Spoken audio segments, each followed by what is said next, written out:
Já estamos em contato agora com o Ivan França, que é infectologista do AC Camargo. Ele já está em contato com a gente. Doutor Ivan, boa tarde. Boa tarde, como vai, Denise? Bom, doutor Ivan, a gente tem reclamado muito do atraso de vacinação e de repente a gente vê até uma discussão amigável pelo Twitter entre o governador de São Paulo e o governador do Rio, os dois falando em acelerar a vacinação. O senhor tem uma expectativa favorável nesse sentido? Há a possibilidade de o Brasil de fato conseguir acelerar e conter de alguma forma o avanço da pandemia, que ainda é uma grande preocupação?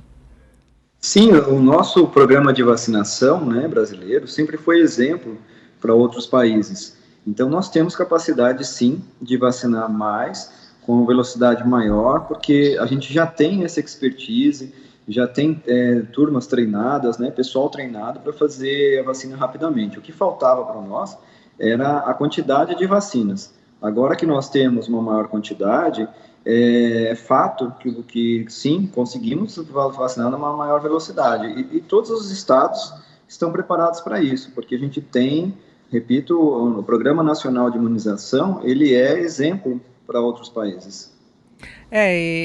Na verdade, mesmo com essa aceleração, com a chegada de mais vacinas como da Pfizer, a gente ainda está abaixo do potencial do SUS de vacinação, né? Sim, sim, nós temos um potencial grande, né?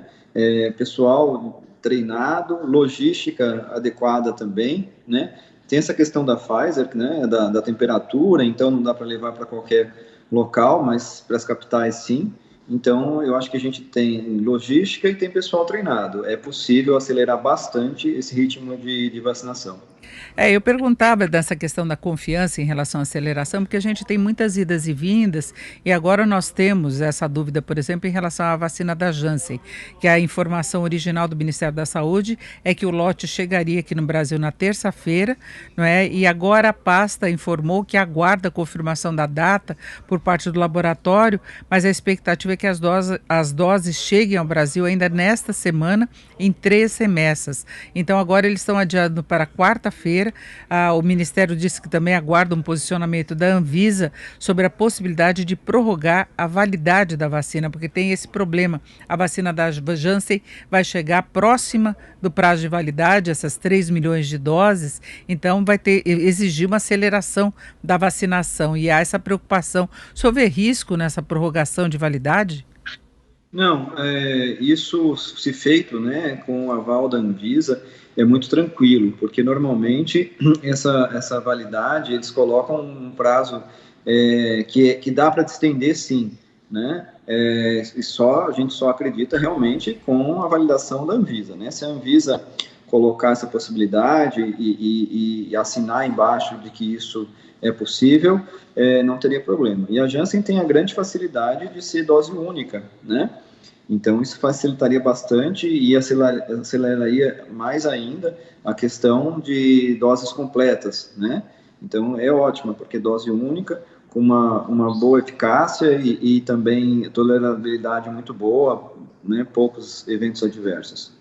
Agora, doutor Ivan, a gente tem visto aí nos últimos dias, tem chamado a atenção as pessoas escolhendo determinadas vacinas, já que agora a oferta aumentou. A oferta não é suficiente para todos, mas quem já está no programa de vacinação, em alguns casos, está escolhendo, né? Nós temos a questão da AstraZeneca, que não foi recomendada para grávidas, por causa do risco de problemas, a questão de trombose, que foram poucos casos diante de todo o universo de vacinados, mas foi colocada essa questão também. Aí veio a da Pfizer, acabou sendo a preferência, porque na primeira dose talvez ela garanta uma imunidade maior, e essa da Janssen possivelmente provocaria uma corrida, exatamente por ser uma única dose. O senhor vê alguma diferença importante entre essas vacinas?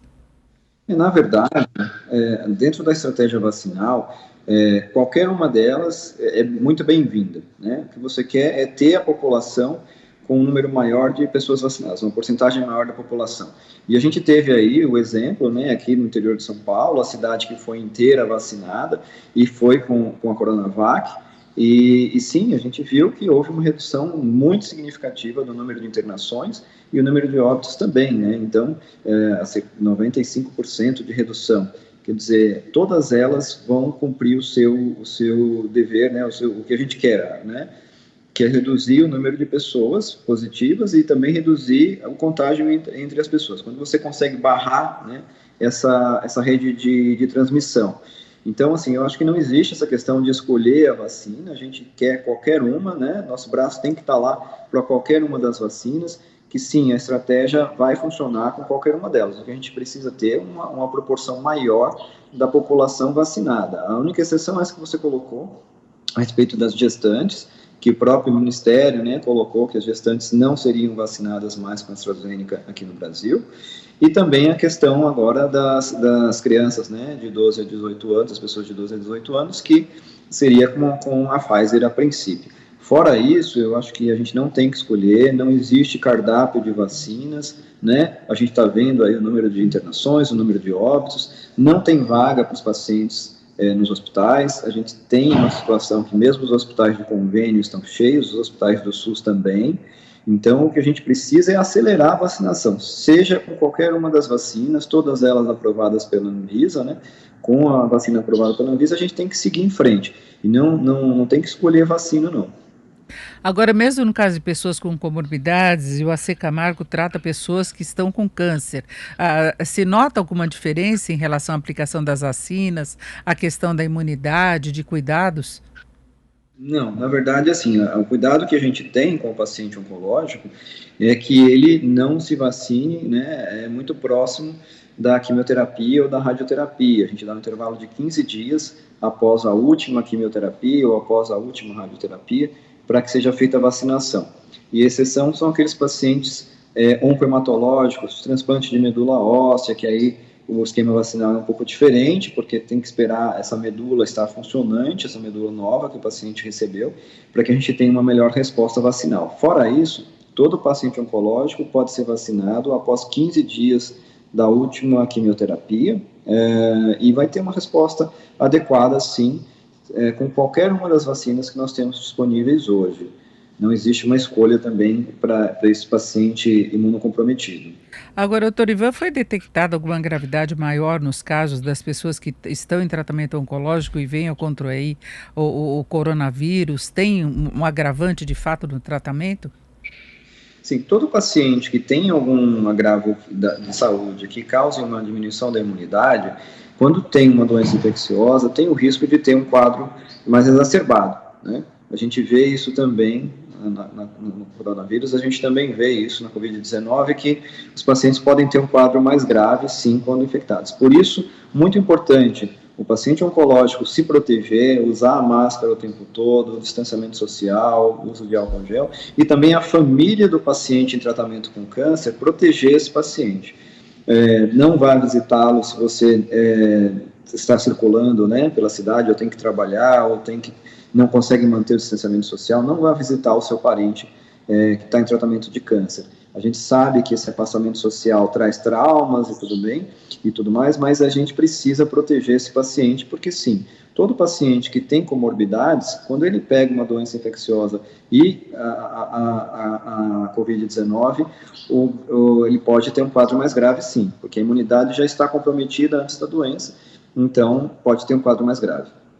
Bom, é fazer o acompanhamento, então, dessa vacinação toda. A gente tem visto até como boas notícias essa aceleração, antecipação de vacinação, e esperar que haja um controle efetivo, né? Tem esse risco de novas variantes. Agora, pelo menos as últimas informações é que nós não teríamos casos efetivos da variante da Índia, seria predominante a P1 mesmo, que é brasileira, né? Que o Brasil já está aí mais acostumado a lidar. Doutor Ivan, o senhor aposta numa melhora da situação geral assim de curto prazo? Terceira onda ainda é um risco para nós fecharmos?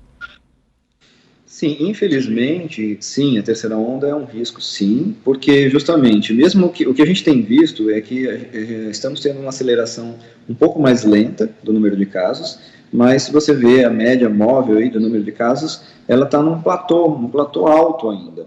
Então, aqueles pacientes que precisam de hospitalização, eles ficam internados durante muito tempo. Mesmo em UTI, normalmente esses pacientes ficam mais do que 10 dias em UTI. Então, a gente, mesmo que tenha uma aceleração mais lenta, essa terceira onda vindo de uma maneira mais lenta, ou esse platô de estabilidade, um platô alto, isso é ruim para a saúde pública, né? Porque os hospitais já estão um limite muito próximo do seu limite, e a gente. Oi, cortou?